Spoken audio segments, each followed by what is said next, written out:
ระธาตุเด่นพระรอดขลังลำไยดังกระเทียมดีประเพณีงามจามเทวีศรีหริพุนชัยท่านกำลังฟังสถานีวิทยุกระจายเสียงแห่งประเทศไทยจังหวัดลำพูนสำนักประชาสัมพันธ์เขต 3 กรมประชาสัมพันธ์ส่งกระจายเสียงในระบบ FM Stereo Multiplex ความถี่ 95 เมกะเฮิรตซ์จากอาคารเลขที่ 113 หมู่ที่ 10 ตำบลบ้านกลางอำเภอเมืองจังหวัดลำพูนจากนี้ไปสถานีเชิญท่านรับฟังรายการมองลำพูนค่ะ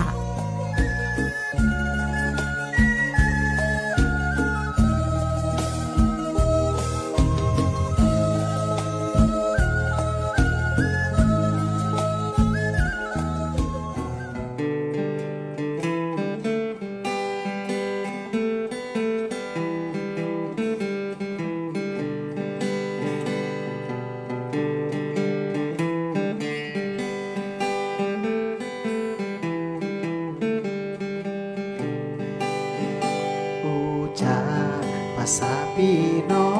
งกับรายการมองละปูนอูจาภาษายองกับรายการมองละปูนละปูนเป็นของหมู่เฮาหากมีเรื่องราวที่น่าสนใจจะบอกกล่าวคือพี่น้องเอาไว้เป็นที่เข้าใจกันทุกที่ทุกคนมีปัญหาเฮาจะช่วยแบ่งปันคือหมู่พี่น้องมาร่วมคิดร่วมกันมาร่วมสร้างสรรค์เมืองละปูนอูจาภาษาพี่น้องกับรายการมองละปูนอูจาภาษายองกับรายการมองละปูนสวทละปูนสวัสดีครับตอนทับเข้าสู่รายการมองละปูนนะครับวันนี้มาปะกันกับผมดีเจแอร์ธนากรลังกาพินนะครับตั้งคือวิทยุ FM 95 เมกะเฮิรตซ์สถานีวิทยุกระจายเสียงแห่งประเทศไทยจังหวัดละปูนกวสวทละปูนนะครับวันนี้เนาะคุณผู้ฟังมาปะกันวันศุกร์นะครับวันศุกร์ที่ต่อใดนี่วันนี้วันที่7 กุมภาพันธ์ 2568นะครับวันนี้มีแขกรับเชิญนะครับเจ้าเก่าเจ้าเดิมจากธนาคารอาคารสงเคราะห์หรือว่าทอสนะครับตอนนี้มารวมรายการ2ท่านด้วยกันนะครับท่านแรกครับคุณจุฑาพรศรีวงศ์พนักงานธุรกิจสาขาอาวุโสปฏิบัติหน้าที่สินเชื่อนะครับแล้วก็ให้ท่านหนึ่งคุณสุชาพัฒน์โชติชัยรินนะครับพนักงานอาวุโสสาขาพนักงานธุรกิจสาขาอาวุโสเนาะปฏิบัติงานด้านบัญชีการเงินนะครับสวัสดีถึง2ท่านนะครับผมสวัสดีค่ะครับผมอู้เมืองเนาะอู้เมืองได้ค่ะอู้เมืองดีกว่านะครับก็วันนี้ครับถึง2ท่านมีเปิ้นบอกว่ามีผลิตภัณฑ์ใหม่ของตังธนาคารเนาะวันนี้จะเริ่มตั้งฝั่งเงินออมหรือสินเชื่อก่อนดีครับวันนี้เงินออมคนก็ได้เจ้าเงินออมก็ได้วันนี้มีผลิตภัณฑ์อย่างใหม่มาฝากครับผมเจ้าเป็นผลิตภัณฑ์เงินฝากซุปเปอร์ออมทรัพย์พิเศษนะคะตัวนี้จะเป็นบัญชีออมทรัพย์ที่ให้ดอกเบี้ยพิเศษนะคะปกติของอัตราดอกเบี้ยของเขาเนี่ยจะอยู่ที่บาท40นะคะแล้วก็บวกเพิ่มพิเศษให้แหม35 สตางค์ต่อปีนะคะตัวนี้จะสูงสุดอยู่ที่1 บาท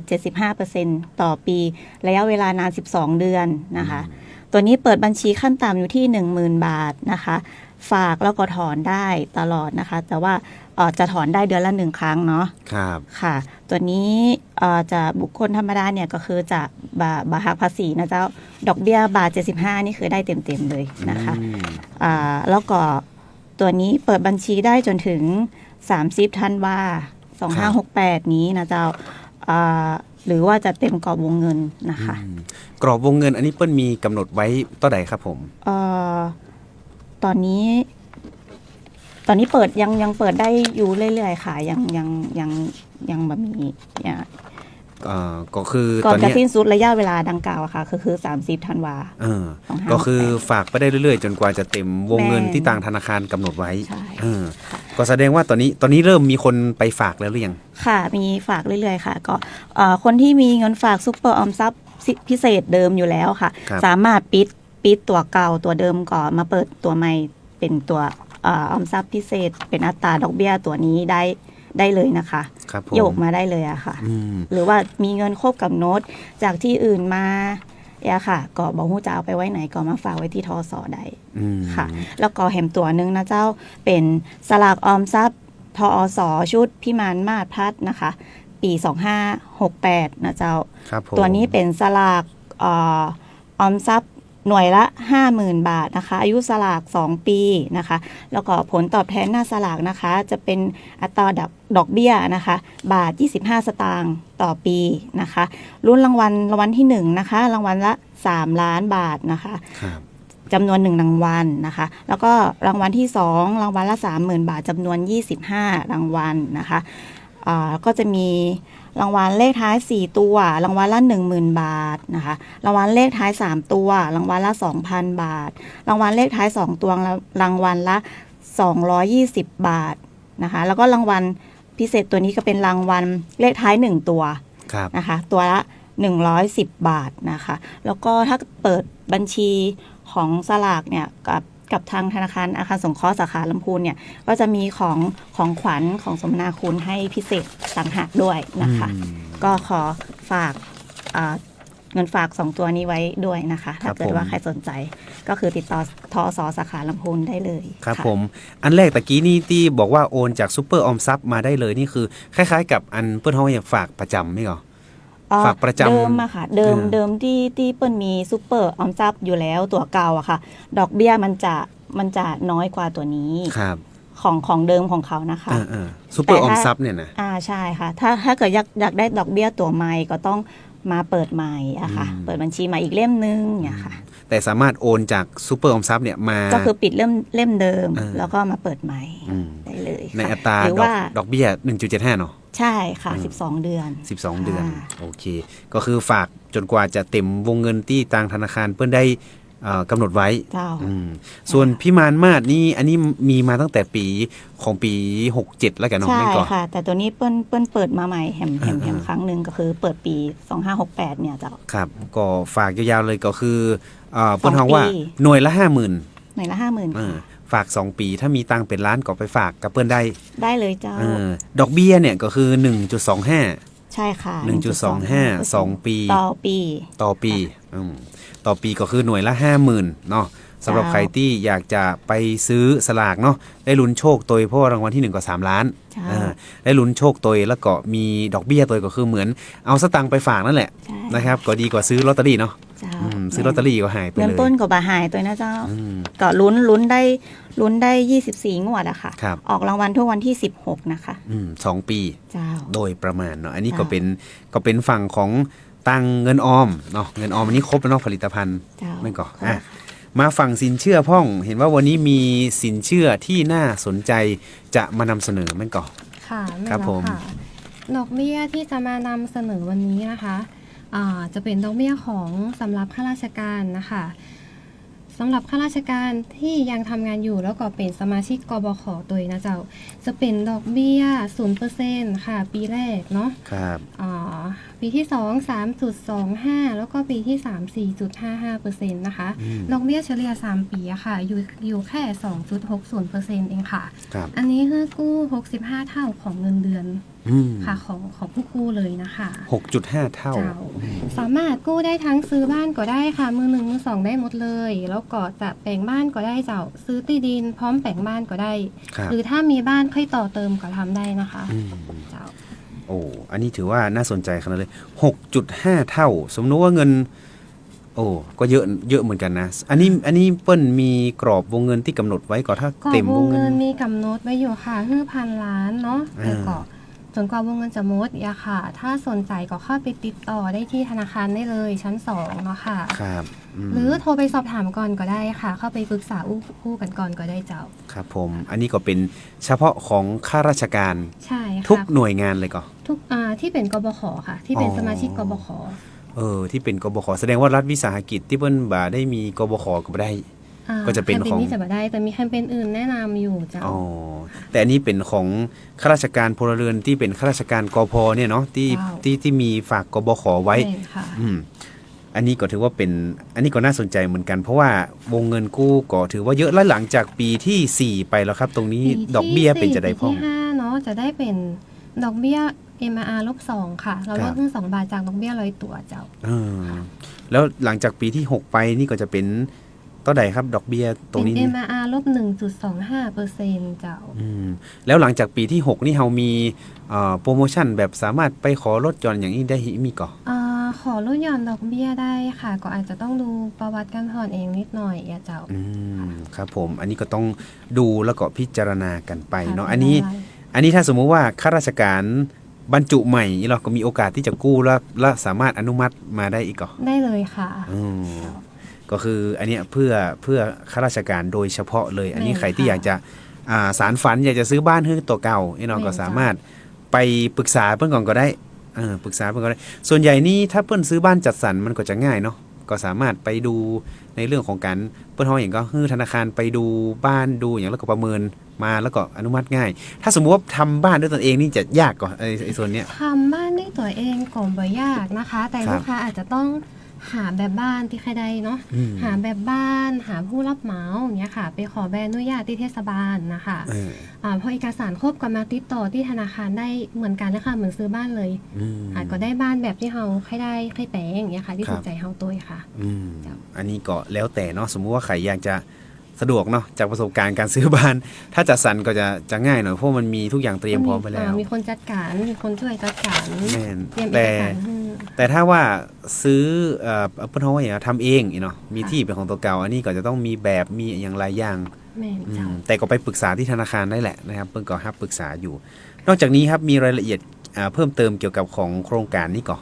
ที่ของข้าราชการนี้ ก็เอกสารเนาะอย่างอื่นก็พิจารณารายได้ปกติเนาะค่ะก็คือมีหนังสือรับรองเงินเดือนค่ะสลิปเงินเดือน6เดือนเนาะแล้วก็สเตทเมนต์6เดือนเจ้า ครับโดยประมาณเนาะอันนี้ก็สำหรับใครที่เป็นข้าราชการอยากจะกู้ก็เตรียมเอกสารไปประมาณนี้ แต่เบื้องต้นไปติดต่อ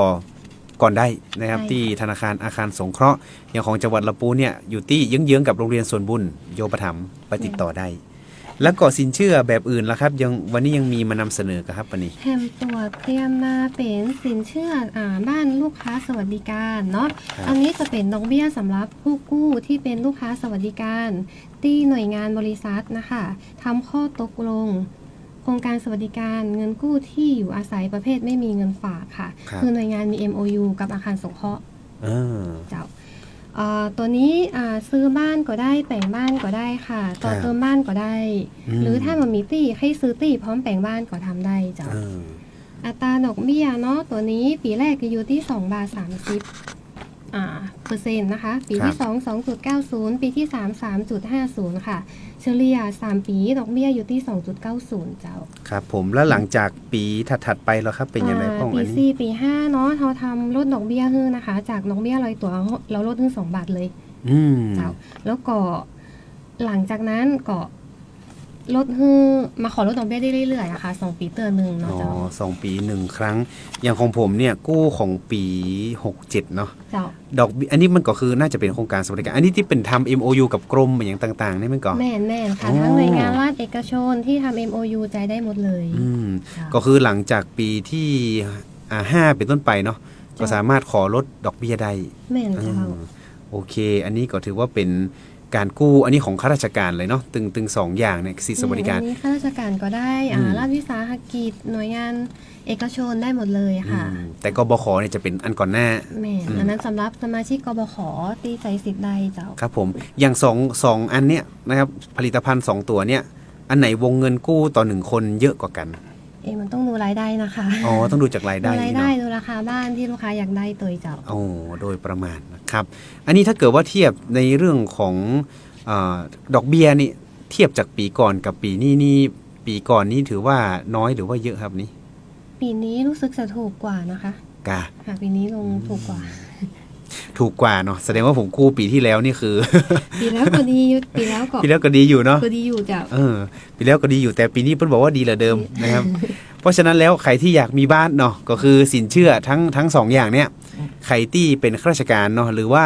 ใครที่เป็นเจ้าหน้าที่หน่วยงานของรัฐเนาะจะเป็นพนักงานราชการหรือเป็นลูกจ้างแต่กรมหรือหน่วยงานของท่านเนี่ยทำ MOU กับของธนาคารไว้เนาะก็สามารถยื่นกู้ได้เปิ้นก็จะมีฮื้อไปขอใบรับรองนะครับอย่างของผมเนี่ยสังกัดกรมประชาสัมพันธ์เนาะกรมประชาสัมพันธ์ก็ MOU กับธนาคารสงเคราะห์เหมือนกันก็จะต้องส่งหนังสือไปถึงสำนักเลขาของกรมแล้วก็ยืนยันว่าเราทำงานที่นี่มีรายได้เท่าไหร่แล้วก็ส่งให้กับธนาคารขั้นตอนไม่ยุ่งยากบอกเลยว่าเจ้าหน้าที่อำนวยความสะดวกได้อย่างง่ายดายสุดท้ายนี้ครับอยากจะให้ฝากช่องทางการติดต่อหรือว่ามีรายละเอียดอย่างเพิ่มเติมพ่อก่อนหรือว่ามีผลิตภัณฑ์อื่นๆที่น่าสนใจอยากประชาสัมพันธ์เพิ่มเติมอีนี่มีก่อนช่องทางติดต่อนะคะสามารถโทรสอบถามได้นะคะที่เบอร์ 053-535-178 นะคะต่องานสินเชื่อจะเป็น 116 117 118 119 ค่ะหรือเบอร์มือถือก็ได้นะคะ 085-485-3948 ค่ะครับผมจะโทรมาสอบถามเบื้องต้นได้นัดเวลากันได้ค่ะแล้วก็อยากประชาสัมพันธ์นะคะขอฝากหนึ่งเรื่องนะเจ้าเกี่ยวกับการขอหนังสือรับรองดอกเบี้ยเงินกู้ค่ะปัจจุบันเนาะสามารถไปขอได้ที่ธนาคารนะคะหรือถ้าลูกค้ามีแอป GHB Origin นะคะสามารถคลิกขอผ่านแอปได้เลยนะคะไม่ต้องเดินทางไปที่ธนาคารเจ้าครับข้อมูลจะส่งไปที่อีเมลเนาะแล้วก็ลูกค้าสามารถปริ้นไปยื่นกับสรรพากรได้เลยหรือลูกค้าท่านไหนอะค่ะที่ยื่นภาษีผ่านระบบอินเทอร์เน็ตเนาะทางแบงก์อะค่ะจะส่งดอกเบี้ยให้ทางกรมสรรพากรอัตโนมัติเลยไม่ต้องไปขอเอกสารค่ะอย่างของผมเนี่ย MOU กับของกรมอันนี้ก็ยื่นอัตโนมัติไปเลยมันก็คือหักผ่านบัญชีเงินเดือนไปอยู่แล้วก็คือก็มีในลิสต์ของหน่วยงานอะคืออย่างสมมุติว่าของอันเนี้ยของกบข.กับของอันนี้เนาะถ้าสมมุติว่าคือหักในเงินเดือนอะก็คือก็มีในลิสต์ของผู้ท้องเองก็ในสลิปเงินเดือนอยู่แล้วไม่ต้องของธนาคารก็ได้แต่สำหรับคนที่แบบกู้ทั่วไปอาจจะต้องไปขอของธนาคารแล้วก็ต้องไปยื่นเองเนาะแต่อย่างที่น้องบอกไว้เปิ้ลอย่างก็สามารถยื่นผ่าน GHB Origin เข้าไปผ่านแอปได้เลยเข้าไปแล้วก็กดขอผ่านแอปได้เลยแล้วก็เดี๋ยวจะส่งเข้าอีเมลปุ๊บก็จะต้องเอามาโหลดอาจจะต้องมีเข้ารหัสอย่างนี้เลยก่อนแม่ค่ะเข้ารหัสแล้วก็ปริ้นออกมาได้เลยก็คือคนอื่นจะเข้าไปได้นั่นแหละมีเฉพาะเราที่เข้าได้เปิ้ลก็จะมีกำหนดมาเลยว่าจะต้องใส่รหัสอย่างใดพ้องก็เข้าไปแล้วก็ปริ้นออกมาพอปริ้นออกมาปุ๊บก็เอาไปยื่นตามปกติได้เลยแม่เจ้าอันนี้ก็เป็นข้อแนะนำเนาะข้อที่ฝากส่งท้ายนะครับสำหรับใครที่อยากจะไปติดต่อเพราะมีผลิตภัณฑ์หลายอย่างแล้วก็มีโปรโมชั่นหลายอย่างไปติดต่อเลยถ้าเกิดว่าโทรไปแล้วกลัวอ้วบหูเรื่องนะครับไปที่ธนาคารอยู่ที่เยื้องๆกับโรงเรียนสวนบุญค่ะนี่กับโรงเรียนสวนบุญนะครับสามารถไปได้อันนี้เป็นสาขาลำพูนนะครับอันนี้ก็เป็นผลิตภัณฑ์เนาะที่นำมาฝากนะครับวันนี้ต้องขอบคุณนะครับตึง2ท่านเนาะคุณจุฑาพรศรีวงศ์พนักงานธุรกิจสาขาธุรกิจสาขาอาวุโสเนาะปฏิบัติหน้าที่สินเชื่อแล้วก็คุณสุชาพัฒน์โชติชัยรินพนักงานธุรกิจสาขาอาวุโสปฏิบัติงานด้านบัญชีและก็การเงินขอบคุณถึง2ท่านมากๆนะครับเดี๋ยวรอบหน้าเนาะถ้ามีผลิตภัณฑ์ใหม่หรือมีสินเชื่ออย่างต่างๆมาใหม่เดี๋ยวเราจะได้เจอกันแห่งรอบนึงเนาะอาจจะผัดเปลี่ยนหมุนเวียนกันมาเพราะว่ารอบก่อนก็เป็นแห่งคนอื่นเนาะแล้วก็รอบนี้ก็จะเป็น2คนนี้นะครับแต่คนขวานี่เขาแล้วก็มาแล้วรอบนึงเนาะตังเงินออมนี่นะแต่รอบหน้านี่จะเป็นไข่มุกเดี๋ยวต้องดูกันต่อนะครับขอบคุณถึง2ท่านมากๆนะครับช่วงนี้พักกิจกรรมนึงก่อนเนาะแล้วเดี๋ยวช่วงหน้านะครับติดตามกันกับรายการมองหลับปูนครับ